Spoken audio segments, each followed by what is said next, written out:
हर खबर पर होगी आपकी पकड़। डाउनलोड कीजिए एबीपी लाइव ऐप। साथ का पंच आप देख रहे हो। मैं आपको बता दूं इस वक्त एक बहुत बड़ी खबर आई है। रिया चक्रवर्ती ने बहुत बड़ा खुलासा किया है। नारकोटिक्स कंट्रोल ब्यूरो की रिमांड पे हैं कि उनकी कस्टडी में रही रिया चक्रवर्ती, और जो पूछताछ में उनसे पता लगा वो ये कि सुशांत सिंह के फार्म हाउस पर जो पार्टीज होती थी उसमें ड्रग्स भी सर्व होती थी, और उन्होंने कुछ फिल्म इंडस्ट्री से जुड़े हुए 20 से 25 लोगों के नाम भी लिए हैं।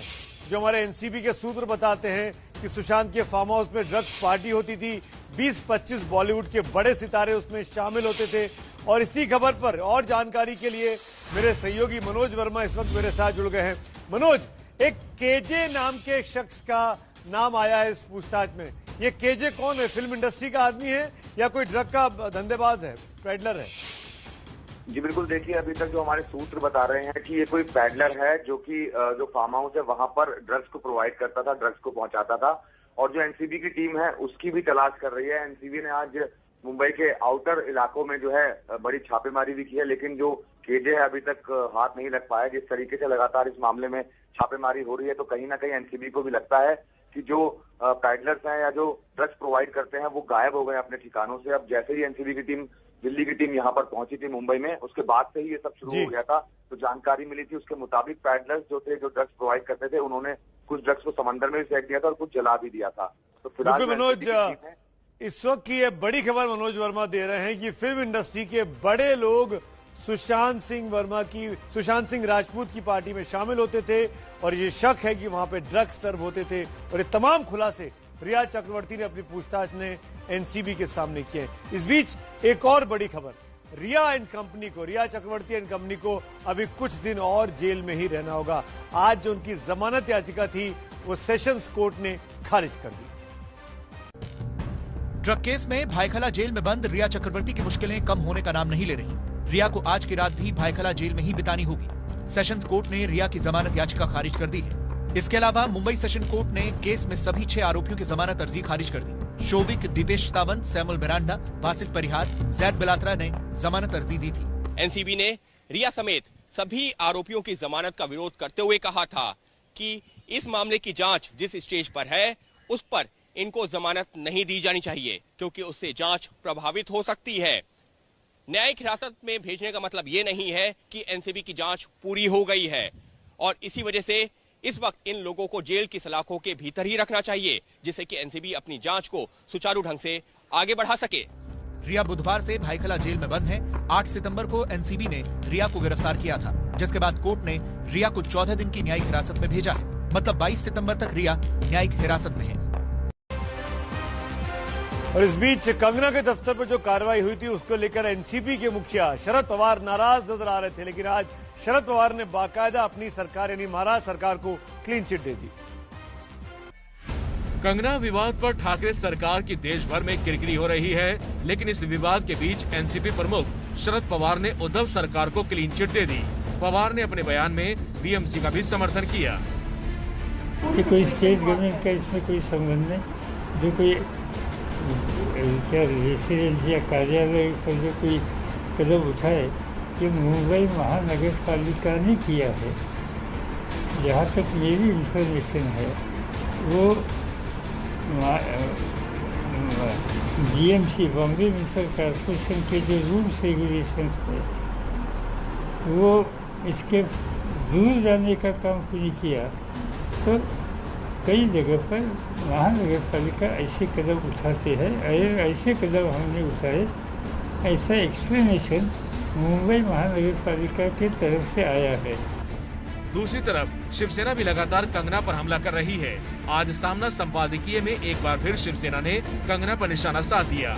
सामना में शिवसेना ने लिखा, कंगना पर नई अफीम का नशा चढ़ा है और बीजेपी बिहार चुनाव में राजपूत वोटों के लिए कंगना का इस्तेमाल कर रही है। तो सरकार में सहयोगी एनसीबी ने भले ही शिवसेना को क्लीन चिट दे दी हो, लेकिन इसी मुद्दे पर यानी कंगना रनौत के मुद्दे पर बीजेपी का रुख हमलावर है और वो शिवसेना पर जमकर आरोप लगा रही है। कंगना तो कोई ऐसा विषय नहीं था कि जो राष्ट्रीय स्तर पर चला जाए। आपने उसको बड़ा किया, आपने उसके घर जाकर तोड़ा। अब रोज शिवसेना के नेताओं के किसके किसके घर अवैध है, किसके ऑफिस अवैध है, चीजें बाहर आ रही है। आप दाऊद का घर तोड़ने नहीं जाते, उसका घर तोड़ने जाते। देश के 40% कोरोना के मृत्यु महाराष्ट्र में है, लेकिन महाराष्ट्र सरकार उससे लड़ना नहीं चाहती, वो लड़ाई करना चाहती है कंगना से। महाराष्ट्र के पूर्व सीएम फडणवीस का आरोप है कि शिवसेना अंडरवर्ल्ड डॉन दाऊद के घर पर कोई कार्रवाई नहीं करती, लेकिन कंगना का घर तोड़ दिया। दरअसल फडणवीस दाऊद के जिस घर का जिक्र कर रहे हैं, उसको लेकर हाईकोर्ट भी बीएमसी को फटकार लगा चुका है। दाऊद की मुंबई के भिंडी बाजार में अवैध संपत्ति है।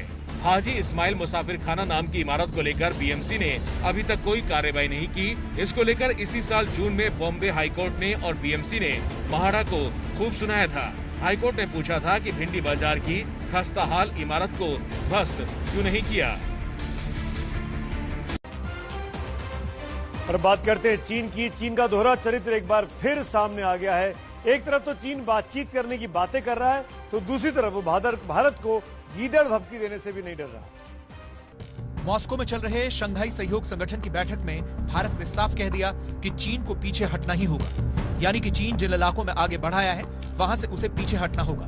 भारत और चीन के विदेश मंत्रियों की करीब 2 घंटे लंबी बातचीत चली, जहां दोनों पक्षों में 5 मुद्दों पर सहमति बनी। उधर दूसरी तरफ चीन के ग्लोबल टाइम्स के एक लेख में भारत को गीदड़ भभकी दी जा रही है। चीन कह रहा है कि सर्दी आने के बाद भारत के पास हार के सिवाय कोई चारा नहीं बचेगा। लद्दाख के इलाके में मौसम सबसे बड़ी चुनौती है। सर्दियों में तापमान -30 डिग्री तक पहुंच जाता है। भारत के जवान कई ऐसे लोकेशन पर काबिज हैं जहां कोई मानव गतिविधि नहीं है। ऐसे में खराब लॉजिस्टिक सप्लाई से भारतीय जवानों को मरने से कैसे बचाया जाए, ये उनके सामने बड़ा सवाल है। चीन का सरकारी मीडिया भारतीयों की चिंता कर रहा है, बातचीत की टेबल पर बात करने का दिखावा भी कर रहा है, लेकिन सच ये है कि चीनी सेना खुद डरी हुई है। एलएसी चीन पर हर रोज एलएसी पर चीन हर रोज नई साजिश रच रहा है। और इसी के बीच आपको बता दें कि कैसे चीन युद्ध की तैयारी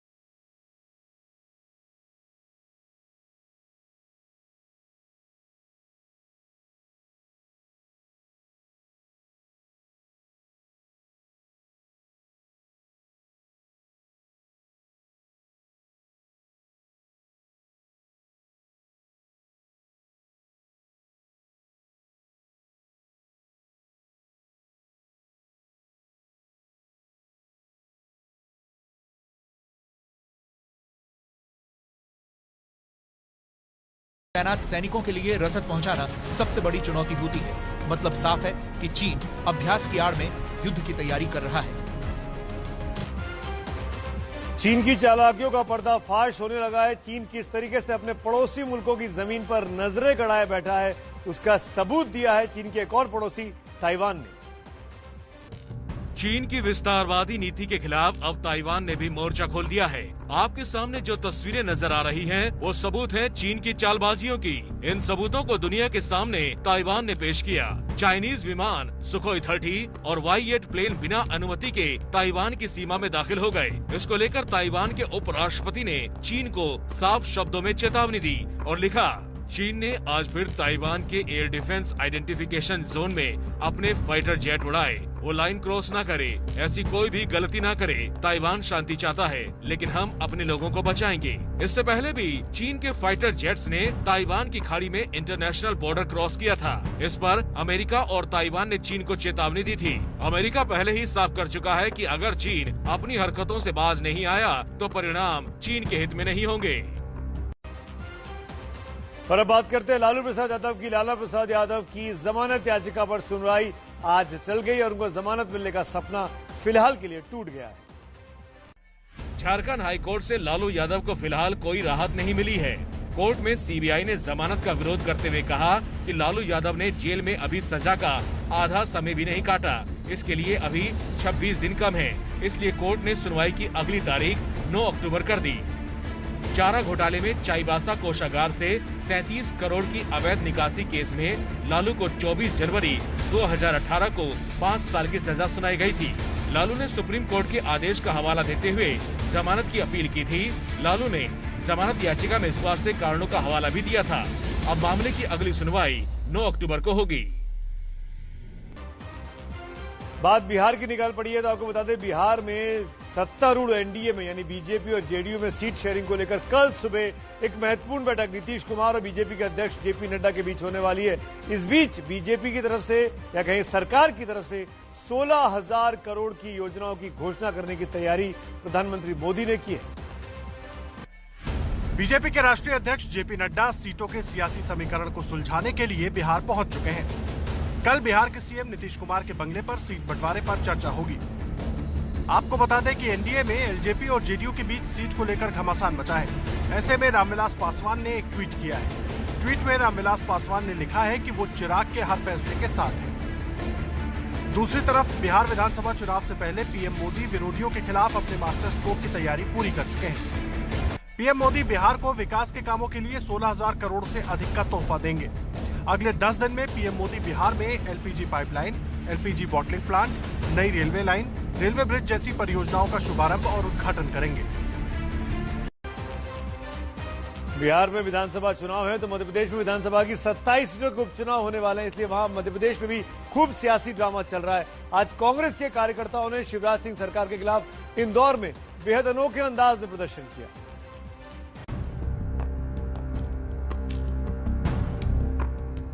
मुंह पर पीएम मोदी का मुखौटा, गाना चुगता मोर और हाथ में विरोध वाले पोस्टर। पीएम मोदी के मोर को दाना खिलाने वाली ये तस्वीरों का रिक्रिएशन कर कांग्रेस ने बीजेपी सरकार पर तंज कसा है। तस्वीरें मध्य प्रदेश के इंदौर की हैं। एमपी में विधानसभा के उपचुनाव होने वाले हैं। इसको लेकर बीजेपी और कांग्रेस की तकरार छिड़ी हुई है। ऐसे में कांग्रेस ने बेरोजगारी और गिरती जीडीपी को लेकर एमपी में हमलावर तेवर दिखाया है। विरोध वाले पोस्टरों में कांग्रेस कार्यकर्ताओं ने लिखा कि देश कोरोना से लड़ रहा है और देश के चौकीदार मोर के साथ खेल रहे हैं। एमपी के कांग्रेस कार्यकर्ताओं का ये अनोखा प्रदर्शन देश में काफी सुर्खियां भी बटोर रहा है। अंतर्राष्ट्रीय खबरों में कोलंबिया के बोगाटा में पुलिस कस्टडी में युवक की मौत के बाद शहर में अब हिंसा भड़क उठी है। आगजनी,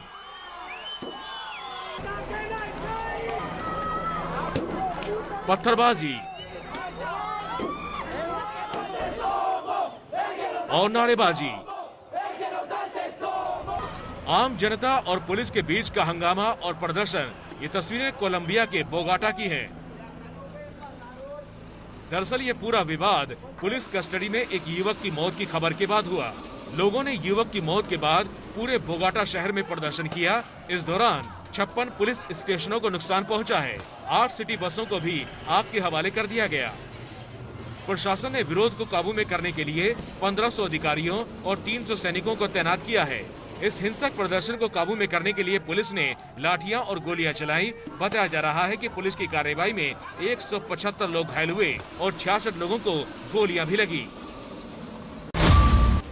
और इस वजह एक बहुत बड़ी खबर आ रही है। चीन से चल रहे सीमा विवाद के बीच में खबर यह है कि राष्ट्रीय सुरक्षा सलाहकार अजीत डोभाल ने प्रधानमंत्री नरेंद्र मोदी से मुलाकात की है और इस तनाव के बीच में ये ब्रीफ किया है कि क्या बातचीत हुई कल दोनों विदेश मंत्रियों के बीच में, कैसे इस तनाव को कम किए जाने की कोशिशें दोनों तरफ से होनी है। और जानकारी के साथ मेरे सहयोगी आशीष कुमार सिंह जुड़ गए।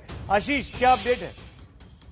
देखिए सुमित जी, जो आप जिक्र कर रहे थे, बड़ी बात है कि नेशनल सिक्योरिटी एडवाइजर ने अभी प्रधानमंत्री को ब्रीफ किया है और उनको पूरी जानकारी दी है जो विदेश मंत्रियों की बातचीत हुई है और जिसमें खास तौर पर 5 सूत्रीय एजेंडा तय हुआ है किस तरह से डीमिलिटराइज और डी एस्केलेट करना है लाइन ऑफ एक्चुअल कंट्रोल पे भारत और चीन के फौजों को। मैं आपको ये भी बता दूं कि इससे पहले डिफेंस मिनिस्टर ने खुद तीनों service chief NSA Ajit Doval और चीफ ऑफ डिफेंस स्टाफ के साथ बैठक की। Chief of defence staff crucial है कि उसके पहले पार्लियामेंट में स्टैंडिंग कमेटी को ब्रीफ करके आ रहे थे, जिसके बाद ये बैठक हुई और उसके बाद नेशनल सिक्योरिटी एडवाइजर ने पूरी स्थिति से प्रधानमंत्री को अवगत कराया। सुमित जी, चलिए आशीष, आपसे अपडेट लगातार लेते रहेंगे। फिलहाल शुक्रिया।